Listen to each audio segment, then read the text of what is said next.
Salut à tous les amis, on se retrouve pour une nouvelle vidéo vraiment qui me tient exceptionnellement à cœur, c'est vraiment incroyable. Alors vous allez me dire pourquoi ça me tient à cœur de vous parler de la Banque Postale, parce que cette banque a hanté mon quotidien pendant des mois et enfin, aujourd'hui, il y a quelques minutes, ça vient de se terminer, tout vient d'être résolu et je me suis dit c'est le moment de faire une vidéo pour en parler. Parce que si j'avais fait une vidéo hier, avant-hier ou il y a un mois, j'aurais hyper trash talk la banque postale, j'aurais été hyper violent et c'est pas le but.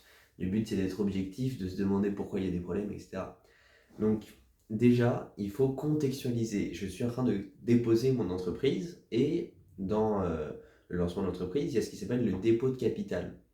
C'est-à-dire que pour déclarer l'entreprise, il faut envoyer une certaine somme d'argent qui va constituer le capital social de l'entreprise, qui va nous permettre d'acheter des machines, de louer l'entrepôt, etc. Donc dans mon cas, c'est une somme assez conséquente, donc je ne vais pas le dire, mais c'est plusieurs milliers d'euros. Et du coup, c'est une somme qui ne s'acquiert pas hyper facilement non plus. Et pour l'acquérir, j'avais besoin de clôturer mon assurance vie, où se trouvaient plusieurs milliers d'euros. Déjà, ça me permet de justifier d'où provient l'argent et ça permet d'avoir l'argent, ce qui est plutôt pratique. Donc jusque-là, pas de problème, j'ai l'assurance vie, j'ai l'argent, tout se passe bien. En novembre, je prends rendez-vous à la banque postale où se trouve mon assurance vie pour retirer 90%.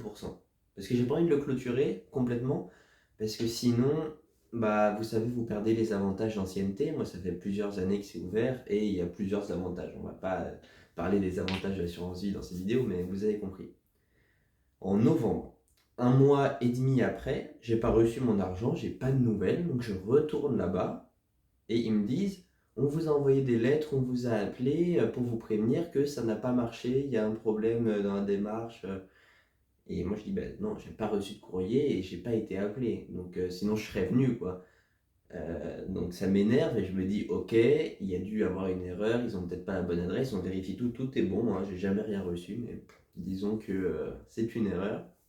Je recommence, donc pareil, là je fais un rachat de 90% parce que je veux pas le clôturer. Et on me dit, ok, là c'est bon, pas de problème. Revenez, normalement, d'ici 10 jours, c'est bon, max 3 semaines, hein, normalement ils sont assez rapides. Donc je me dis, allez, parfait, comme ça on peut se lancer en janvier, là. Il n'y a pas de problème, tout se passe pour le mieux. Moi, j'ai trouvé l'entrepôt, on est tout content. Sauf que bah, vous vous en doutez, là on est en avril et ça s'est terminé aujourd'hui, donc ça s'est pas bien passé. C'est-à-dire que j'ai toujours pas l'argent au bout d'un mois et quelques, et je me dis, what the fuck, qu'est-ce qui se passe? Je commence à être énervé, tu vois. Parce qu'ils m'ont dit, il n'y a pas de problème, il n'y a pas de problème. Bah, visiblement, j'ai pas mon argent, donc il y a quand même un problème.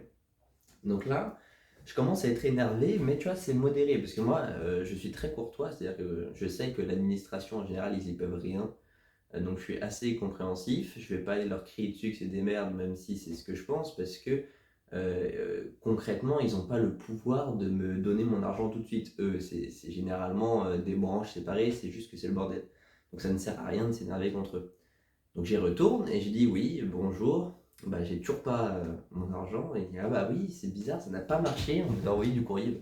Bien sûr, j'ai pas reçu.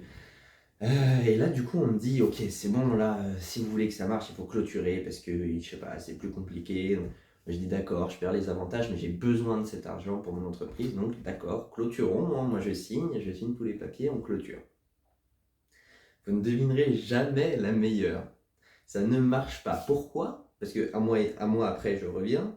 Donc, c'est-à-dire, je reviens il y a à peu près un mois à la banque et ils me disent, ah non, alors malheureusement, tout est bon, hein, tout est en règle, mais on n'arrivait pas à lire le RIB.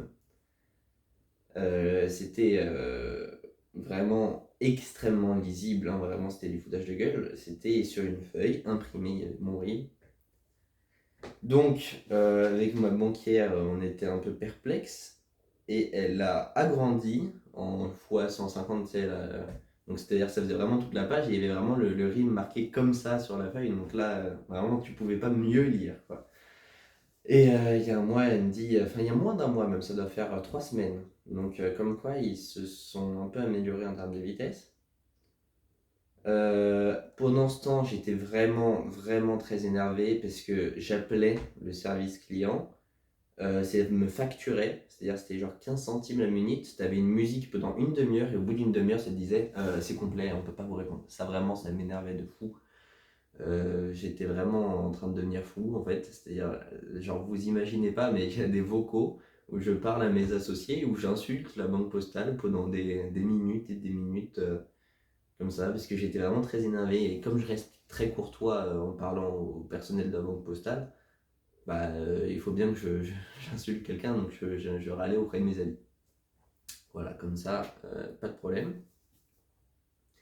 J'ai aussi contacté la mère d'un de mes amis qui travaille dans une banque, euh, qui m'a donné des conseils. Elle m'a dit qu'il fallait que je rouspète, que je m'affirme, que je leur dise oui, là c'est mort. Mais moi, je sais pas pourquoi, mais je suis très compréhensif avec ceux qui travaillent à l'administration. Tu vois, moi je les crois quand ils me disent on n'y peut rien. Parce que je sais qu'ils sont incompétents. Je sais qu'ils n'ont pas les moyens de faire bouger les choses. Eux, ils peuvent me voir, ils peuvent remplir les papiers, mais je sais qu'eux, ils vont pas me sortir mon argent de leur fesse. Donc je me dis, ça ne sert absolument à rien de faire tout un plat. Tu vois, j'ai pas envie d'être un chieur pour rien. Parce qu'ils y peuvent rien, ça va juste leur gâcher leur journée, ça ne sert à rien. Et du coup, la dernière fois, on met le rib en énorme. Elle me dit là, franchement, si ça marche pas, je comprends pas. Normalement, c'est sûr que ça marche. Et ça marche. J'ai reçu mon argent ce matin. Ça fait plusieurs semaines là. J'ai réussi. Non, mais dites-vous, j'ai réussi pendant tout le temps où je devais retirer mon argent à générer la somme que je devais récupérer de la Banque Postale, c'est plusieurs milliers d'euros. En vendant des PC et en me démerdant comme jamais, j'ai vendu mon PC à moi. Je ne peux plus stream parce que je pensais, enfin j'avais perdu espoir en Banque Postale et je devais à tout prix faire le dépôt de capital lundi, donc dans 4 jours. Ça veut dire que concrètement, j'aurais pu m'en sortir sans cet argent, mais ça va juste me permettre de m'acheter un nouveau PC du coup. C'est quand même dingue. C'est, je sais pas ce qui s'est passé, mais franchement, c'est pas propre à la Banque Postale. C'est pas une vidéo qui a pour but de vous dire de fuir la Banque Postale. Parce qu'en soi, je suis sûr qu'ils sont très sympas. Mais en termes de retour d'expérience, la plupart des gens que je connais qui sont en Banque Postale sont très mécontents. Mais dans les autres banques, en général, tout le monde est un peu mécontent parce que, euh, en général, quand tu veux récupérer de l'argent, c'est difficile. Quand tu veux, c'est jamais aussi difficile. Moi, c'est vraiment, j'ai pas eu de chance du tout. Mais en général, pour prendre ton argent, il y a tout le monde. Tu vois, ah zut, on vous a prélevé de l'argent sans faire exprès, on vous rembourse, désolé. Par contre, ah, on doit vous rembourser, bah vous devez attendre 6 mois. Bon, en gros, l'idée est là. Pour résumer, je suis vraiment très content parce que même si j'ai de quoi être très mécontent d'avoir plusieurs mois de retard, donc novembre, décembre, janvier, février, mars, il y a 5 mois. Ça a mis 5 mois. Sur les contrats, c'est marqué on met maximum un mois. Donc techniquement, c'est motif de faire un procès, mais je sais que j'aurais rien gagné, que ça m'aurait coûté beaucoup, que ça aurait été chiant et débile. Globalement, c'est à peu près ça. Donc j'ai pas du tout envisagé de faire ça. C'est juste débile et j'ai pas envie de perdre mon temps pour ça. Enfin, j'aurais eu quoi? J'aurais eu un euro symbolique pour après avoir payé des milliers d'euros d'avocat. Non, c'est débile. Je suis vraiment. Genre, je sais pas si vous imaginez la joie que j'ai eue en ouvrant mon compte bancaire et en voyant la jauge tout en vert. Ça voulait dire que j'ai reçu mon argent, mais vous vous rendez pas compte le bonheur que ça a été. Et juste pour ça, j'ai envie de remercier la Banque Postale parce que j'aurais pas été aussi heureux si ça a été facile. Et ça, c'est quelque chose qui nous montre que quand quelque chose est dur à obtenir, on a vraiment beaucoup plus de satisfaction quand on l'obtient. Et donc, merci la Banque Postale. J'ai enfin réussi. C'est la fin de nos aventures. Je n'ai rien à vous reprocher, à part que vous avez été très lent, mais je sais que c'est pas propre à vous. Donc, je vous souhaite tout le meilleur. Je ne veux pas du tout vous faire de la mauvaise pub, juste c'est un retour d'expérience. J'espère avoir été le plus bienveillant possible. En tout cas, j'ai jamais mal parlé à qui que ce soit euh, dans vos travailleurs, parce que je les respecte et je sais qu'ils y peuvent rien.